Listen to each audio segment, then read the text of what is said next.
वो खुशी खुशी गांव में रहने लगते हैं। कोई भीखू से कुछ नहीं कहता। सुंदरी, अब मैं चोरी नहीं करूंगा। सुना है सेठ जी किसी काम करने वाले को ढूंढ रहे हैं, वहीं जाकर काम करते हैं। 2 वक्त का भोजन तो मिल ही जाएगा। वैसे भी सभी उस बात को भूल गए हैं। अगर वापस वैसा किया तो सभी छोड़ेंगे नहीं। भीखू और उसकी पत्नी एक सेठ के घर काम करने लगते हैं और उन्हें वहीं से खाना मिलने लगता है और थोड़े पैसे भी। वो खुशी खुशी जिंदगी व्यतीत करने लगते हैं। सुनिए, सेठ जी ने कहा है जंगल से लकड़ियां काट कर लाना है। ठीक है, चलो।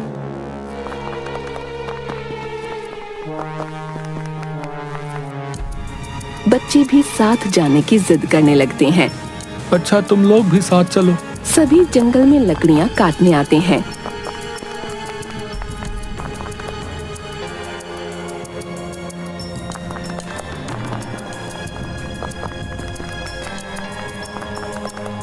तभी अचानक एक जंगली जानवर उनका पीछा करने लगता है।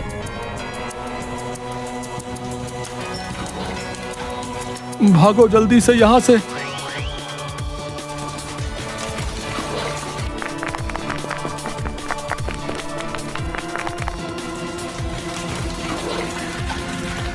भागते भागते वो वापस उसी दरवाजे के पास आ जाते हैं।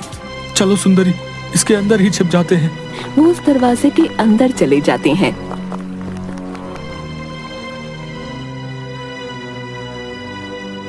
और कुछ घंटों बाद उसमें से निकलते हैं। चलो सुंदरी, वापस गांव चलते हैं। जब वो गांव आते हैं तो उन्हें देख सभी शोर मचाने लगते हैं। तुम लोग वापस गांव में कैसे आ गए हैं? सरपंच ने तुम लोगों को गांव से बाहर कर दिया था ना? हाँ, मगर आप लोगों ने तो हमें माफ कर दिया था। कब? कब? हमने कब तुम्हें माफ किया था? जल्दी से जल्दी ये गांव छोड़कर चले जाओ, वरना सरपंच जी को बता दूंगा। उन्हें वापस गांव से बाहर कर दिया जाता है। ये क्या हो रहा है? अभी तो सब कुछ सही चल रहा था, अचानक इन्हें क्या हो गया भाई? रात के वक्त वापस वो गांव आ जाते हैं और जंगल में जाकर छिप जाते हैं। हमें फिर से यहीं रहना होगा। पता नहीं गांव वालों को क्या हो गया है। कभी वो हमें माफ कर देते हैं, कभी भगा देते हैं। तभी उन्हें किसी ऋषि के मंत्र पढ़ने की आवाज आती है। वो ऋषि के पास आते हैं और वहां आकर वो ऋषि को सारी बातें बताते हैं।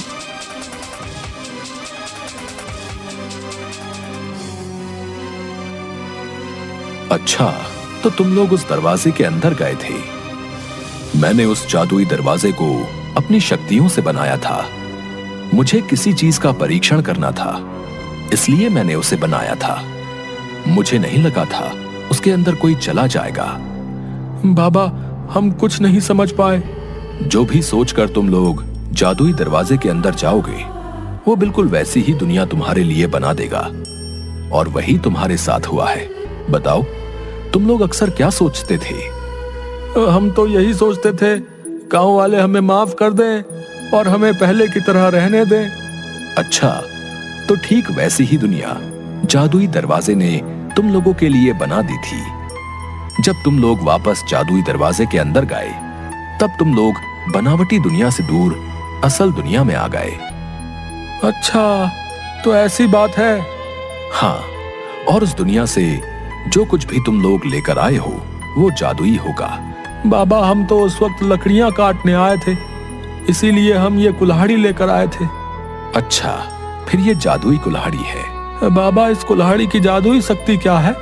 ये कुल्हाड़ी काफी जल्दी लकड़ियों को काट देगी, वो भी खुद से। इसमें तुम लोगों को कुछ भी नहीं करना होगा।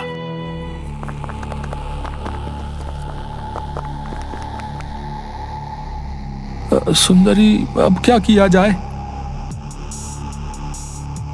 तभी गांव के कुछ लोग भीखू के परिवार को जंगल में देख लेते हैं और उन्हें लेकर गांव आते हैं।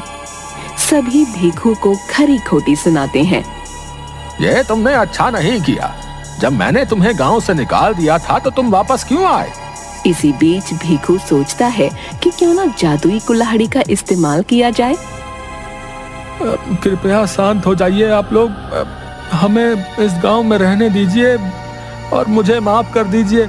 मैं अपनी गलती का प्रायश्चित करना चाहता हूँ और इसके लिए मैं गांव के सभी लोगों के लिए मुफ्त में काम करने को तैयार हूँ। कौन सा काम करोगे तुम है? सभी के पास जितनी भी लकड़ियां काटने का काम होगा वो मुझे दे दीजिए। मैं जल्दी से जल्दी आपका काम करके आपके घर पहुंचा दूंगा, वो भी मुफ्त में।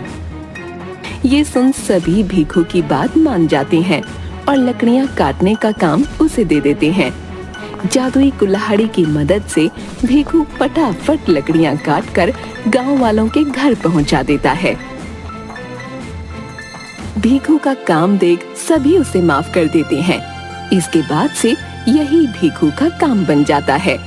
अब सभी उसे पैसे देकर लकड़ियां कटवाने लगते हैं। भीखू हमेशा के लिए चोरी करना छोड़ देता है और इसी काम के सहारे पैसे कमाने लगता है।